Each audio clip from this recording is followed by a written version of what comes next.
But yeah, this guy just looks so massive. It's amazing what a difference 2 inches makes. That's what she said. What? What? That's what she said. Jokes aren't funny anymore. Tony, you're drunk. Why are you always saying that? Because you're always drunk.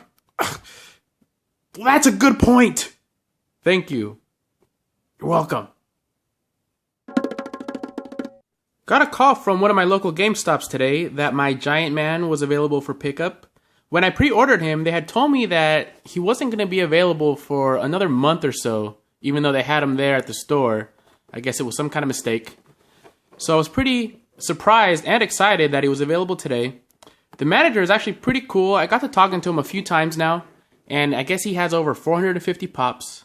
So he knows the struggle of getting a perfect box and a perfect paint job. And he saved me this one.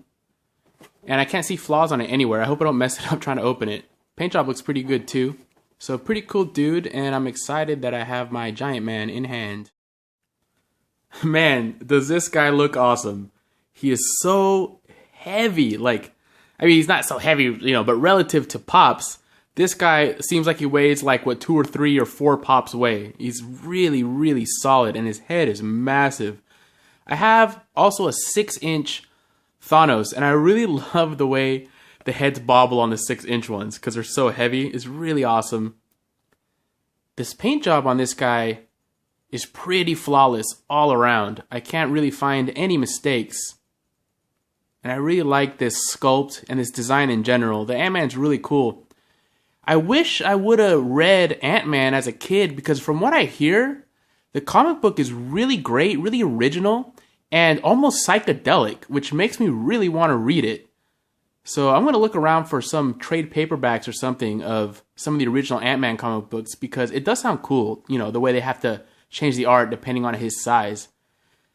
I think Giant Man's one of the only ones we haven't seen in the trailers. I'm imagining he's going to be Giant Man for very little in the movie, but that's going to be one awesome fight however they use him. Close look at the helmet details. The paint on here is really nice. Like, the silver looks really good, almost like it's got metal flake in it. And these all read like they are metal. They used a really good paint for this helmet. I really, really like it. Even this blue color here is like almost a metallic, like a steel, blue steel, like Zoolander. But yeah, I like these tips on him. Really awesome sculpt.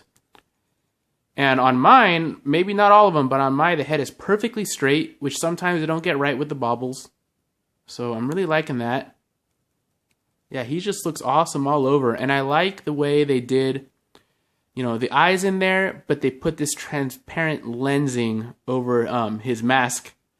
And you can, it's not just painted red, which they could have done. They could have just painted that glossy red, and it probably would have looked cool too. But I like how they did this. It's a nice extra step. Really looks like a quality figure. So I'm really pleased with that. Overall, this is a great, great pop. And he's going to look awesome with all the other Avengers. But yeah, this guy just looks so massive. It's amazing what a difference 2 inches makes when it comes to pops. Because he just looks huge. I'll compare him to one of the other ones at the end of the video. But yeah, Giant Man. Really, really getting me excited for the movie. I'm really glad I was able to get this Giant Man because he looks really cool. He looks cooler in person than he does in the pictures. And it's probably just because he is so massive. I really think they should have made an Incredible Hulk that's 6 inches tall because it just doesn't look right, the Incredible Hulk with all the other Avengers being the same size. It would have been perfect to have a nice big 6-inch Hulk. Hopefully they do it in the future. I really hope they do. We need a big Hulk. This guy cost me about $18. I have a feeling he's going to be really hard to find right now. And the scalpers are going to try to screw you. I'm sure that once the movie is released, more of these guys are going to find their way into the store. Let me show you what he looks like with Iron Man next to him, just so you can get an idea of how big this guy is. He looks just really, really massive, really cool. He's going to look great standing in the back with all my other Avengers. Yeah, just really awesome. He stands really well, too, with his head bobbing. So yeah, man. Ant-Man in a giant form. I wonder how its powers are going to work when he becomes giant. If it multiplies by 50, if it's just according to his mass. Because when he gets bigger, he's just going to be a lot harder to beat. Now that is what she said. I mean, come on. He's doing it on purpose. When he gets bigger, he's harder to beat. I mean, come on. If I don't say it, who's going to say it? Nobody should say it. It's not even funny. It's funny when I say it. I'm the joke man around here. I'm the tell the jokes. When I need you to throw that ass in a circle, Black Widow, I'll let you know. I'll let you know when I need you to throw that ass in a circle. Otherwise, shut up. Shut up. Yeah, now that is what she said. Shut up, Toady. Oh, that's my line. Oh, shit.